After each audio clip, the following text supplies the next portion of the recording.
Hello दोस्तों, welcome to my YouTube channel nursing station.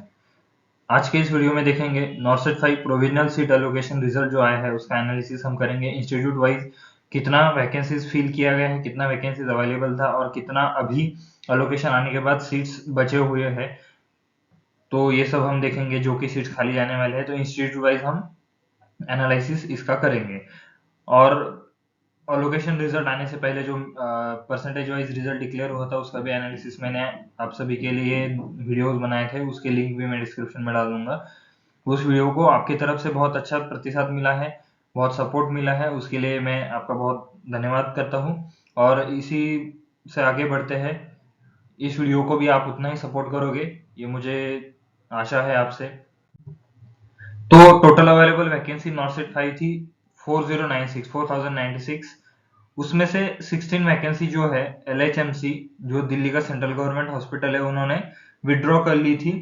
उनका कोई पर्टिकुलर रीजन है, क्योंकि उन्होंने वैसे ही नोटिस में पहले ही मेंशन कर देते हैं कि वैकेंसीज में सब्जेक्ट टू चेंज, मतलब वो वैकेंसीज ऐड कर सकते हैं या वैकेंसीज माइनस कर सकते हैं। तो इस बार हमें देखने को मिला है कि वैकेंसी 16 वैकेंसी कम कर दी गई है। तो टोटल सिलेक्टेड कैंडिडेट जो रहे हैं नॉर्सेट 5 अलोकेशन के बाद में, मतलब ये प्रोविजनल रिजल्ट है। जो लोग जो कैंडिडेट्स है वो जिनको अपने हिसाब से या अपना प्रायोरिटी के हिसाब से मिला है वो लोग अपना प्रेफरेंस लॉक करेंगे, एक्सेप्ट करेंगे। उसके बाद में एक नॉर्सेट 5 सेल की तरफ से एक नोटिस या एक PDF रिलीज किया जाएगा जिसमें आपको फर्दर डिटेल्स भी अवेलेबल होंगे कि फाइनली कितने कैंडिडेट्स ने एक्सेप्ट किया है और कितने सीट्स वैकेंट जाने वाले हैं, फाइनल वैकेंसीज कितने जाने वाले हैं। ये तो प्रोविजनल रिजल्ट के बाद का जो एनालिसिस है हम टेंटेटिवली कर रहे हैं जब तक कि फाइनल हमारे पास अवेलेबल नहीं होगा। तो टोटल 3640 में से 863 मेल्स एंड 2777 फीमेल्स इस बार उनको अलोकेशन मिला है। आगे बढ़ते हैं। तो अलोकेशन मैंने इसे डिवाइड किया है, जैसे कि आप देख पा रहे होंगे यहाँ पे इंस्टीट्यूट, फिर अवेलेबल कितने थे और उस में कितने फील्ड, मतलब कितने लोग को अलॉट किया गया है। मतलब प्रोविजनल रिजल्ट आने के बाद भी वैकेंसी बची हुई है, तो हम अंदाजा लगा सकते हैं कि फाइनल जो लिस्ट आएगा, final selected candidates accepted candidate जो लिस्ट आएगी उसमें कितना सीट्स और वैकेंट जाने की चांसेस है, आप इसी से अंदाजा लगा पाओगे। तो एम्स बठिंडा में 85 अवेलेबल थी और 84 फिल की गई है और एक सीट यहाँ पे वैकेंट है। कैटेगरी वाइज ये करना थोड़ा मुश्किल हो रहा था। आगे आप नेक्स्ट फाइनल जो रिजल्ट आएगा उसमें हम कैटेगरी वाइज करेंगे, क्योंकि ये चीजें तो चेंजेस होने वाली है। फाइनली कौन एक्सेप्ट करता है कौन छोड़ देता है उसके लिए। भोपाल में 427 पोस्ट थी, 411 पोस्ट फिल की गई है और 16 वैकेंसी है। एम्स भुवनेश्वर में आप देख पा रहे हो 458 वैकेंसी आई थी और 397 ही फिल की गई है, जिसमें 57 वैकेंट सीट्स अभी भी बचे हुए हैं। लेकिन इस बार सेकेंड राउंड नहीं होगा, इसलिए ये सारे सीट्स वैकेंट ही जाने वाले हैं। तो ये बहुत दुख भरी बात है। जिनका बाउंड्री लाइन पे थे या बॉर्डर लाइन पे उनका परसेंटेज या उनका रैंक था और उनका नहीं हो पाया, उनके लिए आगे बढ़ते हैं। एम्स बीबी नगर 242 वैकेंसी था, 220 फिल हुआ है, 22 वैकेंसी आपको यहाँ देखने को मिलेगा प्रोविजनल रिजल्ट के बाद।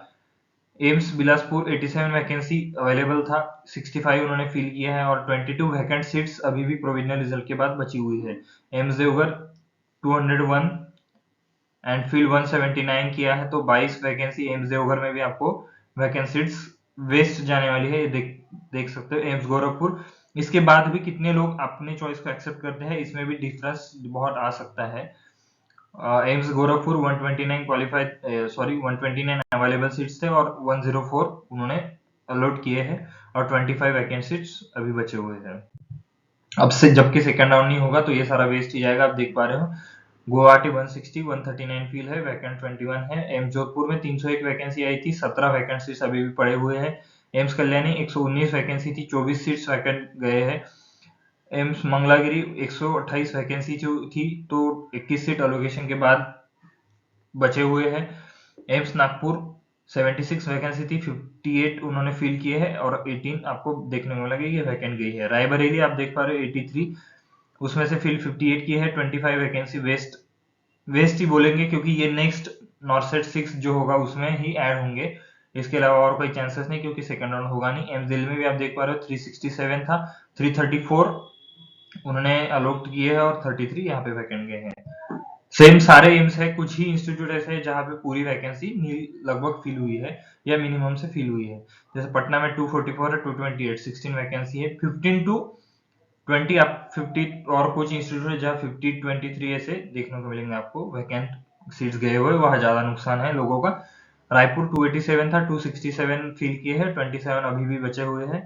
अब देख पा रहे हो राजकोट में 51 वैकेंसी थी, फिर 48 उन्होंने किया है, तो कट ऑफ यहाँ का देख पा रहे हो, उस हिसाब से आप मतलब सीट्स भी तो कम थी, इसीलिए लोगों ने वो जो प्रेफरेंस है वो कम डाला था, और फिर इसीलिए वहाँ का कट ऑफ थोड़ा ज्यादा रहेगा। और 3 सीट्स वहाँ की बस खाली वैकेंट गई है। एम्स ऋषिकेश 179 127 है, 52 सीट्स। इतना टफ कंपटीशन है कि कट ऑफ इतना हाई चला गया है कि 52 कैंडिडेट मतलब 52 सीट्स वैकेंट ही पड़ गए। एम्स विजयपुर 174 151 फिल हुए हैं, 23 सीट्स वैकेंट है। बहुत लोग प्रीवियस वीडियो के माध्यम से मुझे पूछ रहे थे कि सर कट ऑफ कितना जाएगा पर्टिकुलर एम्स का। तो ये चीजें जो है आपके प्रेफरेंस पे और अदर लोगों के प्रेफरेंस पे डिपेंड करेगा। मींस ऐसा हो सकता था कि एम्स ऋषिकेश है, तो जैसे उत्तराखंड से ही ज्यादा लोग इस बार क्वालिफाई हुए टॉप रैंक लेके, तो वो लोग जैसे इस बार देखोगे एग्जाम्पल के तहत दे रहा हूँ, तो फिर भी 179 वैकेंसी थी, 127 ही फिल हो पाई है, क्योंकि टॉप रैंकर ही उतने थे, बाकी ज्यादा क्वालिफाई ऋषिकेश प्रेफरेंस इन्होंने दिया नहीं था, बाकी लोगों ने दूसरे जगह को दिया था, तो इसलिए 52 सीट्स यहाँ की वैकेंट गई है। इसी तरह एपमर में आप देख रहे हो, एपमर मुंबई जो physical medicine and research centre था मुंबई का, वहां पे देख पा रहे हो 6 वैकेंसी थी, 6 फिल गई, यहाँ पे 0 सीट्स बचे हुए हैं। जो शिलोंग का था हॉस्पिटल, उसका 233 वैकेंसी था, 223 फिल किया है, और 10 वैकेंट सीट्स यहाँ पे अभी भी बचे हुए हैं। लेकिन सेकंड राउंड नहीं होगा तो बचने का कोई फायदा नहीं है, ये सीट इसके बाद भी जो एक्सेप्ट करने के बाद भी जो वैकेंसी बचेगी वो भी आगे फॉरवर्ड हो जाएगी नॉर्थ 6 में। सीएनसीआई कोलकाता 38 अवेलेबल वैकेंसी था और फील्ड 35 किया है, और अभी लास्ट बचे तीन तीन सीट्स वैकेंट जाने वाले हैं। डॉक्टर आरएमएल अवेलेबल वैकेंसी था 12 और फील्ड उन्होंने किया है 7, मतलब कट ऑफ के हिसाब से ही हर इंस्टीट्यूट का कट ऑफ जितना गया है उस पे ही उसका क्लोजर है, और 5 सीट्स यहाँ पे वैकेंट बचे हैं। और नेशनल ट्यूबरकुलोसिस रिसर्च डेवलपमेंट, ये जो है दिल्ली का ट्यूबरकुलोसिस वाला हॉस्पिटल है, तो जिसका सेकंड से 16 वैकेंसी था और 16 उन्होंने फिल किया है, तो 0 है। मतलब 2-3 ही इंस्टीट्यूट ऐसे हैं जिसने अपनी कंप्लीट वैकेंसी फिल की है। तो अगर एनालिसिस और ओवरऑल अप्रोक्सीमेटली देखा जाए तो total vacancies after provisional allocation नॉर्सेट 5 की 463 यहाँ पे सीट्स वैकेंट गई है। 463 सीट्स यहाँ पे वैकेंट गई है, मतलब 463 अनलकी कैंडिडेट्स जिनको ये सीट्स नहीं मिल पाई क्वालिफाई होने के बाद भी, क्योंकि कट ऑफ हर एक इंस्टीट्यूट का अलग गया है और आपका प्रेफरेंस उस हिसाब से नहीं है जिस हिसाब से हर इंस्टीट्यूट का कट ऑफ गया है, तो ये भी मायने रखता है। तो इसीलिए मैं पर्टिकुलर आपको, अगर जिसने भी कमेंट्स में मुझे पूछा था कि सर पर्टिकुलर एम्स मिल सकता है क्या, तो मैं यस नो क्लियरली नहीं बोल पाता या क्लियरली नहीं बोल सकता था, क्योंकि ये सारी चीजें हैं जो मैटर करती है आपके अलोकेशन पे, आपका प्रेफरेंस। इवन दो आपके ऊपर मतलब हायर रैंकर जो है उनका क्या प्रेफरेंस रहेगा, वो कौन से स्टेट से बिलोंग करते हैं, वो उनकी कैटेगरी, इस सब पे ये सारी चीजें डिपेंड होती है, इसलिए इसमें बहुत चेंजेस आते हैं। जैसे हम यस नो बोले या सीधा हम किसी को होप नहीं दे सकता, और स्पेशली मैं तो किसी को गलत होप या सही एकदम से मतलब होप नहीं दे सकता। अगर आपका रैंक अच्छा है तो मैं उस हिसाब से बोल दिया कि हाँ फाइनली आपका कहीं तो हो जाएगा। I am not sure about the particular location of that institute, but मैं गारंटी दे रहा था कि हाँ आपका इतना रैंक है, आपको इंडिया में जितने भी इंस्टीट्यूट इसमें पार्टिसिपेट किए हैं नॉर्सेट में, उसमें से कोई एक तो मिल जाएगा। तो बहुत लोग ऐसे थे कि हाँ सर कहीं पे भी मिल जाएगा, I am ready to go, तो उनके लिए मैं एकदम क्लियरली बोल पाता था।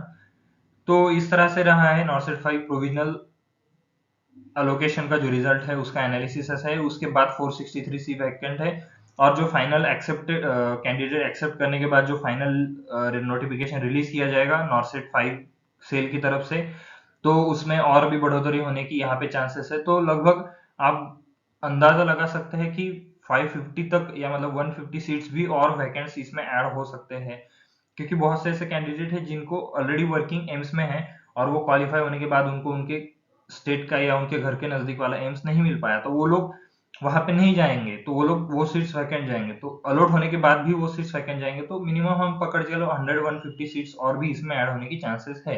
तो यही vacancy carry forward next year में हो सकती है।